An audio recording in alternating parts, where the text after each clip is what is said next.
ahead. Let us see what you mean by change in momentum. Momentum is P is equal to m into v. Change in momentum is delta. Delta is used for change. Delta का मतलब ही होता है change. So delta P means the triangle means delta.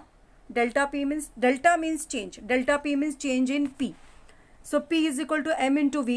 So delta P will be delta m into v. Now we know that mass will never change of any body. Mass will never change. So what will happen if mass will not change?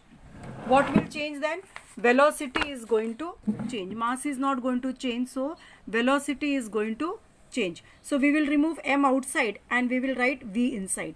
So delta P is equal to m into delta v. Mass is always constant. There is only one case where the mass is going to increase. That is when the particles are moving with a speed nearly equal to that of the light. Now suppose you are having this particular increase. There is one particle whose mass is m0 when it is at rest. Then it starts moving with the velocity v, and v is nearly equal to c. C is the velocity of light. Then there is an increase in the mass. So the mass increases when the speed of the particle becomes nearly equal to the speed of light. Now let us see what you mean by rate of change of momentum.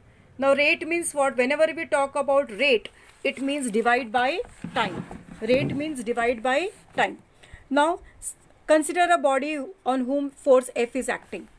And because of that body for one particular time t, the force was acting for a time t, mass of the body is m, and it changes its velocity from u to v. मतलब एक body initial velocity u था, उसका mass m है, उसको एक force ने आकर के मारा for time t, then उसका velocity v हो गया. So what is initial momentum? M into initial velocity mu. Final momentum m into v. Change in momentum mv minus mu. M into bracket v minus u. Now rate of change of momentum divide by time, m into v minus u upon t. But what is v minus u upon t? It is acceleration. So it becomes m into a. So rate of change of momentum is ma, that is mass into acceleration. You have to do this derivation from the textbook. Okay. So what do you come to know by this? The rate of change of momentum is directly proportional to the mass as well as to the acceleration, provided that mass remains constant.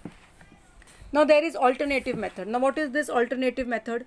Alternative method is, now you take P. P is what? M into V. Now P, delta P को delta T से divide करो and delta MV also by delta T. Now what will happen? M will come outside, delta V upon delta T. Now what is delta T V upon delta T? That is velocity upon time is what? Acceleration. So again you get delta P upon delta T is mass into acceleration. What is delta P into delta T? Delta P means change in momentum and delta T divide कर दिया means rate. That is rate of change of momentum. This is the base of Newton's second law. This you have to read thoroughly and do the derivations. Then we will start with the Newton's second law.